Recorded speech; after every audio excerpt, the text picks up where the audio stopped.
मित्रों, हिमाचल प्रदेश में लगभग 2 महीने से त्रासदी का एक दौर जो चल रहा है, उसमें विपक्ष की ओर से सरकार को और समाज को जो सहयोग देने की बात थी, उसमें हमने पूरी जिम्मेवारी के साथ काम करने की कोशिश की है। मैं ये मानता हूं कि ये त्रासदी बहुत बड़ी त्रासदी रही और हिमाचल प्रदेश में जिस प्रकार से जान और माल को जो क्षति हुई है वो अप्रत्याशित है, इसमें दो राय नहीं है। मैं केंद्र सरकार का एक बार फिर से आभार व्यक्त करना चाहूंगा। इस संकट के क्षण में लोगों की जिंदगी बचाने के लिए, राहत लोगों तक पहुंचाने के लिए जो मदद मिली है वो भी अप्रत्याशित है। हाँ, हम इस बात से सहमत है कि नुकसान बहुत ज्यादा है,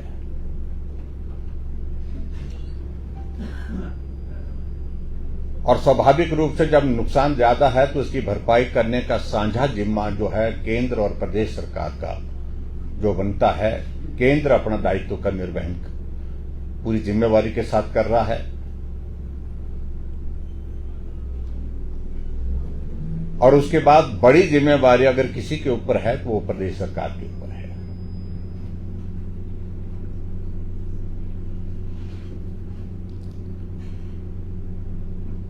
हिमाचल प्रदेश में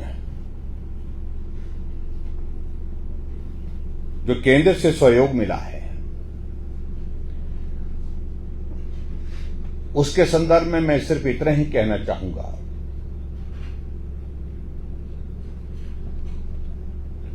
कि प्रदेश सरकार की ओर से जिस प्रकार से नुकसान का प्रस्तुतिकरण केंद्र के समक्ष किया गया,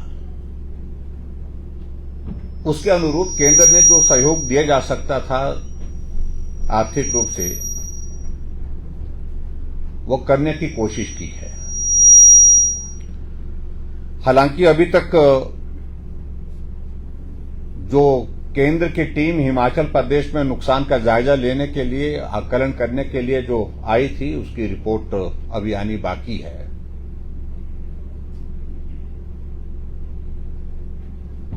मैं व्यक्तिगत रूप से अभी हाल ही में फिर से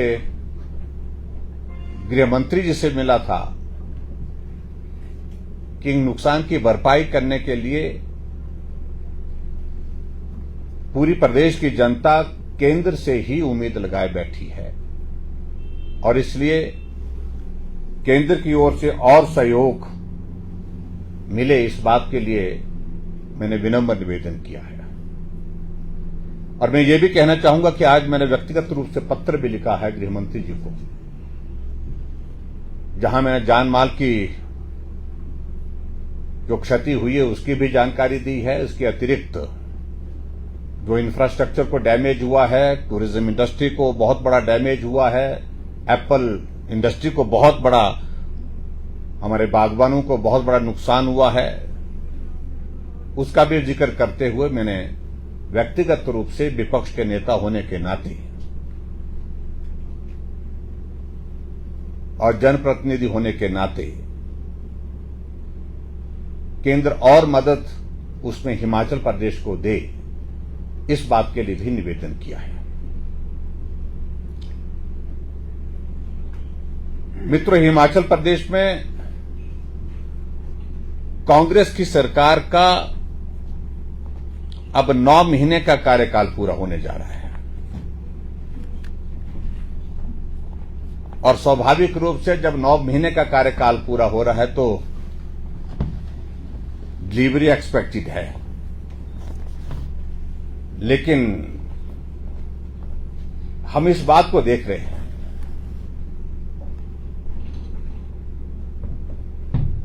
कि बहुत सारा वक्त इन्होंने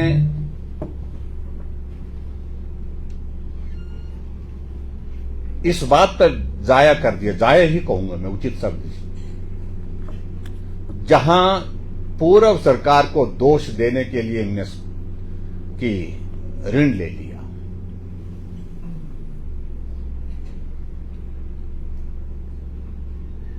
हमारी आर्थिक स्थिति ठीक नहीं है, इस बात का जिक्र करते रहे। पूर्व सरकार ने ऋण बहुत ज्यादा ले लिया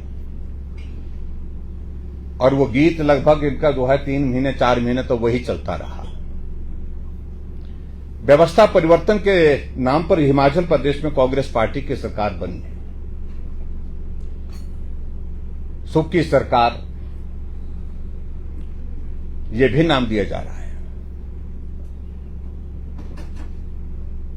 लेकिन इस त्रासदी के दौरान सारी चीजों को लेकर के जब ये दौर शुरू हुआ कि लोगों का ध्यान सरकार के कामकाज पर ना जाए, लोगों का ध्यान अब इन चीजों के, अब हमने बहुत ज्यादा बोल दिया, बोलते हैं कि भाई खजाना खाली है, अब उसके बाद आपदा पर बोल रहे हैं और बार बार हमारा मार्गदर्शन कर रहे हैं कि आपदा का समय है, राजनीति नहीं करनी चाहिए। हम भी इस बात से सहमत हैं और मेरी बात बड़ा स्पष्ट कहना चाह रहा हूं कि हिमाचल प्रदेश में हम सत्ता में नहीं है, विपक्ष में हैं, लेकिन उसके बावजूद भी हम जनप्रतिनिधि हैं। कांग्रेस और भारतीय जनता पार्टी के वोट शेयर में मात्र 37,000 वोट का डिफरेंस है, 0.9 का डिफरेंस है। जनता की भावनाओं का प्रतिनिधित्व तो सिर्फ सत्ता पक्ष नहीं करता है, जनता की भावनाओं का प्रतिनिधित्व जो है विपक्ष भी करता है। इस बात को लोकतंत्र में उनको समझना होगा। और मित्रों,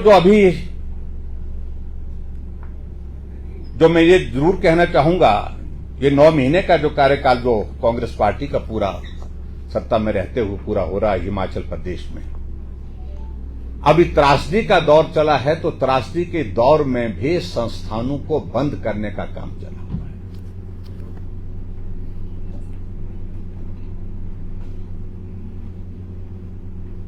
लगभग 1000 से ज्यादा संस्थान हिमाचल प्रदेश में अभी तक नहीं है। एक मुख्यमंत्री महोदय जी को जब कोई चीज को रूटीन में जो चली होती है उसकी खबर नहीं बनती है, उस चली हुई चीज को बंद करना, उसको रोकना तो खबर बनती है। तो इसलिए ये काम उन्होंने लगातार 9 महीने के इस कार्यकाल में किया। अभी हाल ही में कुछ स्कूल और बंद किए हैं और अभी हाल ही में मंडी के जो हमारी सरदार पटेल यूनिवर्सिटी जो हिमाचल प्रदेश में जो दूसरी यूनिवर्सिटी हमने खोली थी, और उस यूनिवर्सिटी के अंतर्गत 137 कॉलेजेस आते थे, 5 डिस्ट्रिक्ट उसमें आते थे और 165 कॉलेज शिमला यूनिवर्सिटी के अंतर्गत आते हैं। अब मुझे मालूम नहीं हासिल क्या होगा उसमें से भी क्या किया कि उस यूनिवर्सिटी का कद छोटा करने के लिए कॉलेज की स्थिति में उसको ला करके खड़ा कर दिया, जहां 137 कॉलेजेस उसके अंतर्गत आते थे और जिसमें से कुछ उन्हें डिनोटिफाई किए, लेकिन एक्टिवली जो 128 कॉलेजेस उसमें जो है प्रेजेंट भी थे, उसमें से सारे कॉलेज अब शिमला यूनिवर्सिटी के अंतर्गत किए। मैं उसका विरोध नहीं कर रहा हूं, मैं बात यह कह रहा हूं कि जब एक सहमति के तौर पर और व्यवहारिक रूप से सारी चीजों का आकलन करने के बाद जो है वो तय किया गया था कि कौन कौन डिस्ट्रिक्ट जो है शिमला यूनिवर्सिटी के अंतर्गत होना चाहिए, कौन डिस्ट्रिक्ट मंडी के अंतर्गत होना चाहिए, कौन कॉलेज कहां होना चाहिए, इस बात को लेकर के तय किया था। अब मंडी यूनिवर्सिटी के अंतर्गत जो है मात्र 46 कॉलेजेस, और इस सोच को मैं शब्दों में बयान नहीं कर सकता। ये बहुत दुर्भाग्यपूर्ण है। आपदा का दौर चल रहा है, लेकिन अपने दफ्तर में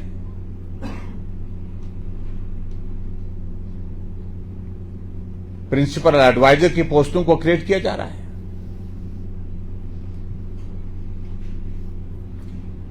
आपदा का दौर चला है, लंबी एडवाइजर्स की और ओएसडी की जो सेना जो बनी है वो उसमें और विस्तार किया जा रहा है। इसलिए ये समझ में नहीं आती है दो चीजें जिस प्रकार से वो बातें कह रहे हैं कुछ और कर कुछ रहे हैं। इस बात को लेकर के मैं बड़ा स्पष्ट कहना चाहता हूं। आज मैं इस बात को मैं देख रहा था, यहां आने से पहले अचानक मुझे एक पत्र प्राप्त हुआ जो सोशल मीडिया में वायरल हुआ पड़ा है। वो उनके ही बड़े सीनियर एमएलए हैं, विधायक हैं। मैं उनका जिक्र करने की आवश्यकता महसूस नहीं, उसमें कंटेंट है। राजेंद्र राणा जी का पत्र है जो सोशल मीडिया में आज छपा है, उन्होंने डाला है। उनने मुख्यमंत्री से आग्रह किया है, अगर हमारे कहने पर आपको लग रहा है कि विपक्ष को नहीं बोलना चाहिए, आपदा में नहीं बोलना चाहिए, हमने कहा नहीं बोलना चाहिए। हमने सब्र किया और 2 महीना तक हम नहीं बोले हैं, लेकिन आखिरकार आपदा के नाम पर हमको कब तक बंद करेंगे? आपके ही विधायक जो हम कांग्रेस पार्टी के शायद वर्किंग प्रेसिडेंट भी है, वर्किंग प्रेसिडेंट है एट प्रेजेंट, कांग्रेस के वर्किंग प्रेसिडेंट भी है। उन्होंने कहा कि हमने कुछ वादे किए हैं सत्ता में आने से पहले, उन वादों का क्या हुआ? हमने विपक्ष में रहते हुए विधानसभा के अंदर, विधानसभा के बाहर जिन मुद्दों को उठाया कि जो रिजल्ट जो है अवेटेड थे, स्टाफ सिलेक्शन कमीशन हमीरपुर के अंतर्गत उनका परिणाम निकाला जाए। 9 महीने का कार्यकाल बीत गया, लेकिन उसके बावजूद अभी तक भी वो दर दर भटक रहे हैं बच्चे। इस बात को लेकर के उन्होंने कहा कि उनका परिणाम निकाला जाए। कोविड के दौरान जो बच्चे आउटसोर्स पे लगाए थे, जिन्होंने अपनी जिंदगी को संकट में डाल करके काम किया, उनको घर भेज दिया गया, उनको निकाल दिया गया, उनकी सैलरी नहीं मिल रही है। इस पर उन्होंने प्रकाश डाला है। बहुत सारी चीजों का उन्होंने जिक्र किया है, मैं उसमें बहुत विस्तार से जाऊं, मुझे लगता है कि वो उचित नहीं होगा।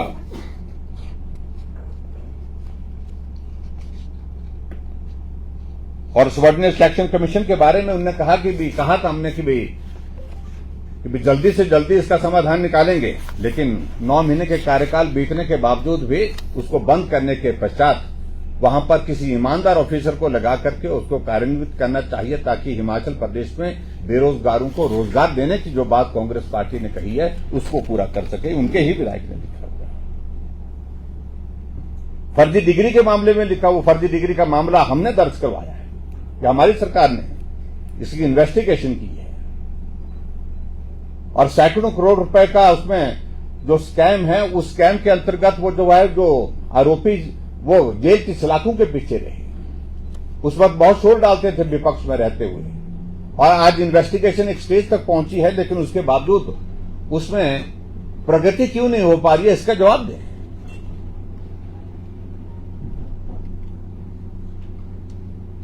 और उसी के साथ साथ में उन्होंने ये भी कहा कि जो धरने पर बैठे थे यहां पर, जो कोरोना मूलक पर उनके साथ हमने वादा किया था, वो वादा भी पूरा नहीं हुआ। बहुत सारी चीजों का जिक्र किया है, आपके पास वो पत्र मुझे लगता है सोशल मीडिया में उपलब्ध होगा, उस बात को आप उस तरह से देख सकते हैं।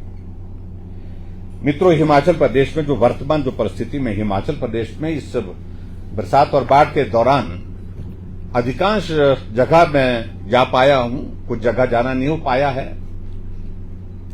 वहां भी जाने की कोशिश करूंगा। चंबा और कांगड़ा जिला के अंतर्गत कुछ स्थानों पर जाने का हमारा निर्णय है, वहां जाएंगे। लेकिन हिमाचल में इस बात को मैंने जरूर देखा विशेष तौर से कि जो त्रासदी के कारण जो क्षति हुई है, लोगों के घरों को जो नुकसान हुआ है, आज हिमाचल प्रदेश में हजारों की संख्या में लोग ऐसे हैं जो बिना घर के हो गए। और इस बात को मैं दावे के साथ कह सकता हूं कि हिमाचल पूरे देश भर में एक ऐसा राज्य था जहां कोई भी आदमी ऐसा नहीं था जिसका अपना घर नहीं था। आज हजारों की संख्या में इस त्रासदी के बाद लोग ऐसे हो गए हैं जो बेघर हो गए हैं, जिनके पास अपना घर ही नहीं है, जिनकी जमीन थी वो जमीन चले गई। और इसके लिए मैं मांग करूंगा, सरकार से मैं आग्रह करूंगा, जिनका घर चला गया तुरंत उनके लिए घर रहने के लिए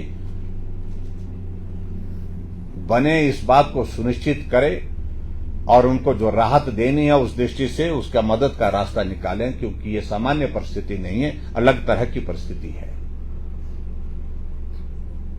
और जिनके घर के साथ जमीन भी चले गई, मेरा ये कहना है कि उनके लिए घर के साथ साथ में जमीन भी, क्योंकि आय का और परिवार के पालन पोषण का वही एकमात्र जरिया था उनका, उसमें मदद करे, जमीन उपलब्ध कराए सरकार। ये सरकार का जिम्मा है, सरकार का दायित्व है। और सारी बातों को लेकर के जिस प्रकार से प्रदेश सरकार सारा ठीकरा केंद्र सरकार के ऊपर फोड़ने की कोशिश कर रही है, वो उचित नहीं है। प्रदेश में कांग्रेस पार्टी की सरकार है, एक नैतिक जिम्मेवारी उनकी है और उस नैतिक जिम्मेवारी को निभाने के लिए वो काम करे, ना कि दूसरे के सिर पर ठीकरा तोड़ने का काम करे।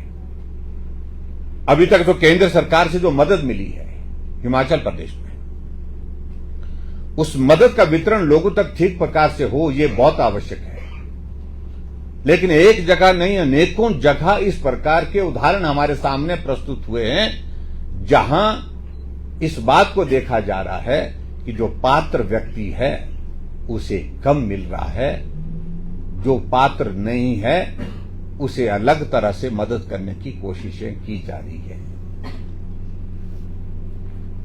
और मैं समझता हूं कि ये ऐसा पाप होगा जिस पाप से कोई भी जिंदगी भर कितने भी तीर्थ स्थलों पर जाकर के उसकी वो जो उस पाप की उसकी तृप्ति नहीं कर पाएंगे, उससे वो निजात नहीं पा पाएंगे। बहुत बड़ा पाप है ये। विचित्र परिस्थिति है। मैं गया था, अपने क्षेत्र में गया था और वहां सड़कें बंद पड़ी हैं। हमको लोग मिलने आए, कई किलोमीटर से चल करके पैदल की सेब की फसल निकाल के रखी है, 15 दिन से उतार के रखी है, लेकिन ले जाने का कोई रास्ता नहीं है। हमने अपने लोगों को कहा कि मदद करो सब लोग। हमारे लोगों ने जेसीबी जिन के पास थी उनने जेसीबी लगाई, तो आदेश हुए यहां से कि एक भी जेसीबी नहीं लगनी चाहिए भारतीय जनता पार्टी के कार्यकर्ता। अरे वो तो बिना पैसे के कर रहे थे। अधिकारियों को आदेश दिया गया कि बिल्कुल नहीं करना। ये बहुत विचित्र परिस्थिति है। आज हिमाचल प्रदेश में मैं पिछले 26 सालों से विधानसभा के अंदर सदस्य होने के नाते मैं इस तरह का दृश्य में पहली बार देख रहा हूं। सेब की फसल वाले सेब जो है वो नाले में फेंक रहे हैं, टमाटर की फसल वाले टमाटर नाले में फेंक रहे हैं, मटर की फसल वाले मटर नाले में फेंक रहे हैं। और हमारे एक नौजवान मंत्री हैं, वो बहुत बोलते थे सड़कों के बारे में। मैं उनके बारे में ज्यादा कुछ नहीं कहना चाह रहा हूं, मैं इतना कहना चाह रहा हूं हिमाचल प्रदेश में सड़कें अगर 5 साल में सबसे ज्यादा बनी थी, वो रिकॉर्ड था 2700 किलोमीटर का। और हमने भारतीय जनता पार्टी की सरकार में 4700 किलोमीटर सड़क बनाई है हिमाचल प्रदेश में 5 सालों में। रिकॉर्ड है वो, और जिस रिकॉर्ड को वो छू भी नहीं सकते। आज सड़कें नहीं बना सकते, कम से कम जो बनी हुई सड़कें उस पर मलबा पड़ा है, उस मलबे को तो हटाएं। ये सोशल मीडिया पर फेसबुक पे आकर के पहले कहते थे कि मैं जिसकी भी कोई शिकायत है मुझे भेजी जाए। अब सरकार बनने के बाद मालूम पड़ा, फिर कह दिया एक दिन डाल करके उन्हें कि मैं डाके नहीं। तो ऐसी चीजों को लेकर के बहुत विचित्र मंत्रियों, और इसमें तालमेल ही नहीं है। मुख्यमंत्री कोई और आंकड़ा बोलते हैं, नुकसान का इतना आंकड़ा हुआ, मंत्री कुछ और बोलते हैं, तीसरा मंत्री कुछ और बोलता है, चौथा मंत्री और बोलता है। ऐसी विचित्र परिस्थिति हिमाचल प्रदेश में आज कांग्रेस पार्टी की सरकार की 9 महीने के कार्यकाल में जो काम करने के तौर तरीके व्यवस्था परिवर्तन के नाम पर हम देख रहे हैं।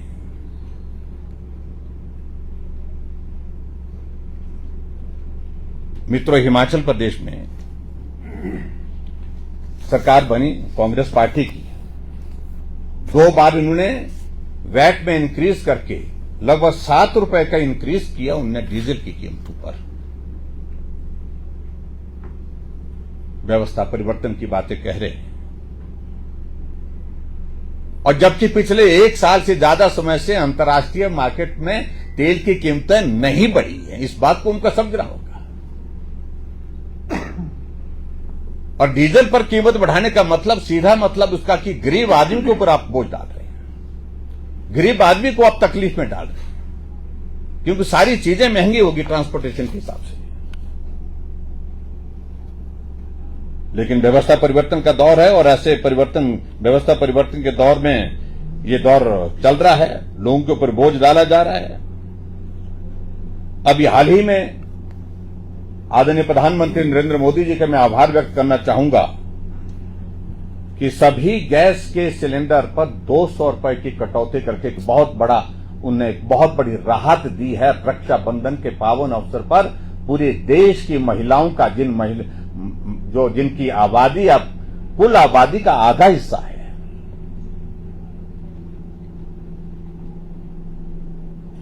और महिलाओं का पूरे देश के लिए, समाज के लिए बहुत बड़ा एक कॉन्ट्रीब्यूशन होता है, बहुत बड़ा योगदान होता है। इस दृष्टि से निर्णय किया।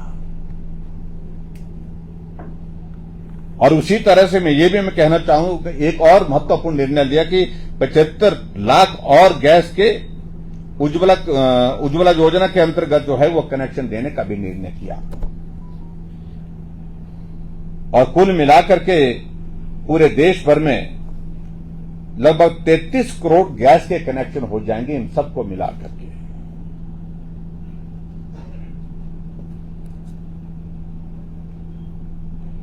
और उज्ज्वला योजना के अंतर्गत अगर हम देखें,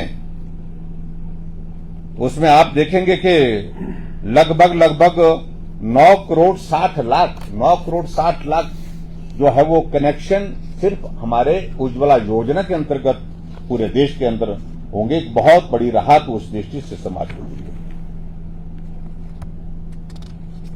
तो ये सारी चीजों को लेकर के हम कहें कि केंद्र उसके बावजूद भी सारे संकट की घड़ी में मदद करने की कोशिश कर रही है। और ऐसे निर्णय में मुझे लगता है कि हिमाचल प्रदेश में कांग्रेस पार्टी को भी कुछ निर्णय लेना चाहिए। मुझे होटलर एसोसिएशन के लोग मिले, उन्होंने कहा कि कोविड के संकट के दौरान आपने बिजली के और जो इसके चार्जेस में जो राहत हमको दी थी, आज की तारीख में पिछले 2 महीने से पूरी होटल इंडस्ट्री बंद पड़ी है, तो हमें वो राहत देनी चाहिए। और मेरा मानना है कि प्रदेश सरकार को इस पर विचार करना चाहिए, क्योंकि होटल इंडस्ट्री पूरी तरह से, टूरिज्म इंडस्ट्री पूरी तरह से तबाह हो गई है। और राहत देने के लिए होटल इंडस्ट्री को थोड़ा बल मिले, ताकत मिले, उस दृष्टि से ये भी बहुत आवश्यक है कि उनका कम से कम जो बिजली का किराया है, पानी का किराया है, उसमें राहत दें। इसकी भी मांग करता हूं। कोविड का जब दौर था तो हर दूसरे दिन, तीसरे दिन प्रेस कॉन्फ्रेंस कांग्रेस पार्टी की हुआ करती थी। और कोविड एक ऐसा विषय था जो वैश्विक था, पूरे विश्व में कोविड फैला हुआ था। लेकिन उसके बावजूद कांग्रेस के नेता यही कहते थे, मेरे पास एक नहीं अनेकों प्रेस कॉन्फ्रेंस की वीडियो क्लिप्स उनकी है और ऑडियो क्लिप्स उनकी है, जिस पर उन्होंने बोला है, रिकॉर्ड पे बोला है कि हिमाचल प्रदेश में कोविड की स्थिति के लिए जयराम ठाकुर दोषी है। कम से कम इतनी समझ तो हम रखते हैं कि हिमाचल प्रदेश की आपदा के लिए हम सुक्खू जी को दोषी नहीं ठहरा रहे। आपदा है तो आपदा ही है, और इसको उस रूप में हमको देखना होगा। लेकिन यह बात सत्य है कि उस आपदा से हमने सीखा क्या, उसके लिए जो प्रयास करने की आवश्यकता थी। हम जो भी हिमाचल प्रदेश में सरकार ने अभी आपदा के इस दौर में जो भी निर्णय किए, जो भी सारी चीजों को लेकर के काम करने की कोशिश की, वो आफ्टर इफेक्ट्स, यानी कि जब आपदा आ गई उसके बाद करने लगे। मैं कृष्णा नगर में गया था, वहां पर महिलाएं रो रो करके बोल रही थी, हम 15 दिन से कह रहे थे ये पेड़ टेढ़ा हो गया, ये पेड़ काट दिया जाए। अगर ये पेड़ काट दिया होता तो आज हमारा घर, हमारा ये कृष्णा नगर जो है सुरक्षित होता, लोगों की जिंदगी नहीं जाती। 15 दिन से पेड़ गिरने के कगार पर था, लेकिन उसके बावजूद पेड़ काटने की जहमत नहीं हुई, इतना निर्णय नहीं कर पाए, और उसके कारण लोगों की जिंदगी गई। ये एक तरह का अपराध है। और यहां शिमला में हम आपने देखा होगा कि 20 जगह पेड़ गिरे हैं, और पेड़ गिरने के पहले ही मालूम पड़ रहा था अगर ये पेड़ गिरेगा तो ये घर को तबाह करेगा, किसी के जिंदगी को नुकसान पहुंचाएगा, गाड़ी को नुकसान पहुंचाएगा, लेकिन उसके बावजूद उनका गिरने का इंतजार किया गया। मैं ये नहीं कह रहा हूं कि इसके आपदा है तो इसके मतलब ये नहीं कि सभी पेड़ों के लिए आप ऐसा करो, लेकिन जहां आपको मालूम पड़ रहा है कि ये पेड़ नुकसान कर रहा है तो वहां तो कदम उठाना चाहिए था, लेकिन ये सब नहीं हुआ क्योंकि सरकार उसके प्रति गंभीर नहीं थी। आज हिमाचल प्रदेश में लगभग 400 से ज्यादा सड़कें बंद पड़ी हैं। 50-60 किलोमीटर की सड़क पर एक जेसीबी लगी है काम करने के लिए। अगर इस तरह से रफ्तार रही तो 6 महीने के अंदर वो सड़क खुलेगी। आज हमारा टूरिस्ट डेस्टिनेशन जो मनाली का अभी तक आवाजाही के लिए रिस्टोर नहीं हो पाया है। कम से कम अब काम तो युद्ध स्तर पर शुरू करें। अब उसमें सूची बनाई जा रही है कि कांग्रेस के ठेकेदार कौन है, उनकी मशीन लगाई जाएगी। कांग्रेस का ठेकेदार काम कौन है, उसको ठेका दिया जाएगा। इन तमाम सारी बातों को अगर ध्यान में रखें, हम यही कहना चाहेंगे कि आपदा सबके लिए है, सब संकट में हैं, सबके बारे में एक जैसा नजरिया रखा जाए।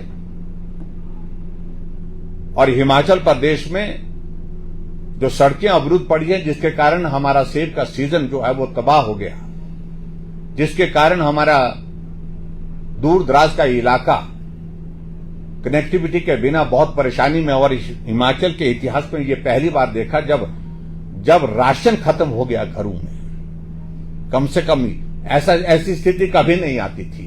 मैं अपने ही क्षेत्र में बता रहा हूं, जब 2 महीने राशन नहीं आती ज्यादा, और इस कारण से राशन खत्म हो गया, लोगों को खाने के लिए राशन नहीं रह गया। उस सूरत में मैंने बात की, और बात करने के बाद हेलीकॉप्टर के माध्यम से राशन पहुंचाने की व्यवस्था को किया गया। तब जाकर के इस संकट की घड़ी में उन गांव के लोगों को, दूर दराज के लोगों को राहत मिल पाई है। ये स्थिति बहुत ही चिंता की है, जिसको मैं कह सकता हूं। और मैं आज के इस पत्रकार वार्ता के माध्यम से ये मैं कहूंगा कि आपदा के नाम पर हमने पूरा सहयोग दिया है। आपदा के नाम पर हमने राजनीति नहीं की है।